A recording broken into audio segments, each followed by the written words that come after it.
কচুমুখী দিয়ে রুই মাছের অসাধারণ এক রেসিপি আমার মায়ের হাতে, যেটা শেয়ার করছি আমার বন্ধুদের সাথে আমার আজকের ভিডিওর মাধ্যমে। দেখেই হয়তো আমার বন্ধুদের জিভে জল চলে এসেছে।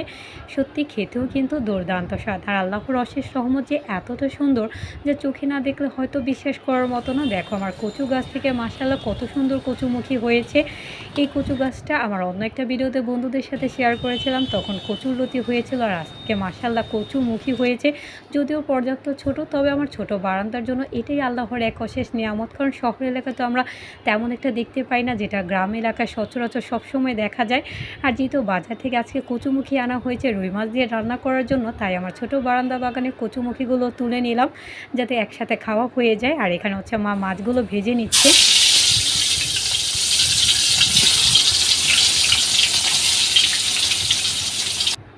মরিচ, হলুদ, লবণ আর রসুন বাটা দিয়ে ভালো করে মেখে মা রুই মাছগুলো ভেজে নিল, আর ভাজা মাছের তেলটা নিয়ে নিল রান্না করার জন্য।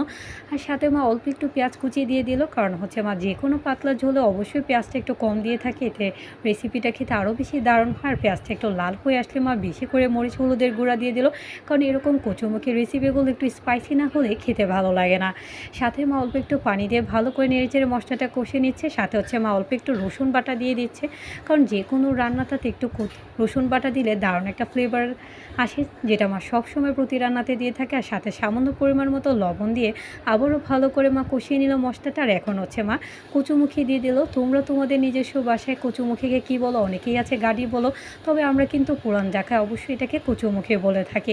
তোমরা কিন্তু অনেকেই আছো এই কচুমুখী খেতে চাও না, তবে আমার মায়ের মতো করে একবার যদি এরকম রান্না করো, আশা করি আমার বন্ধুদের কাছে অনেক ভালো লাগবে। আর কষানো মশলাটাতে এখন মা দিয়ে দিচ্ছে বেশি করে কাঁচামরিচ, কারণ কষানো মশলাটাতে কাঁচামরিচটা ছেড়ে দিলে এতে রান্নাটা স্পাইসি ফ্লেভার হয়, খেতে দারুণ হয়।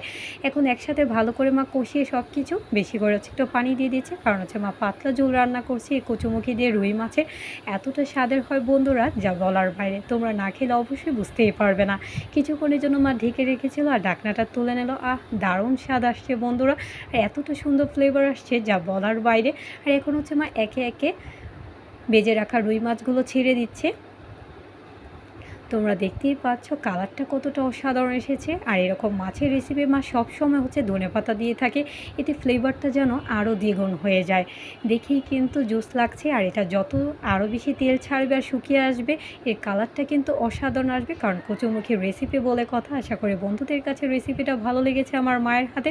এরকম রেসিপি পেতে কিন্তু অবশ্যই পাশে থাকবে। আর লাইক, কমেন্ট, শেয়ার করতে ভুলবে না। Thanks for watching my video. Allah Hafiz.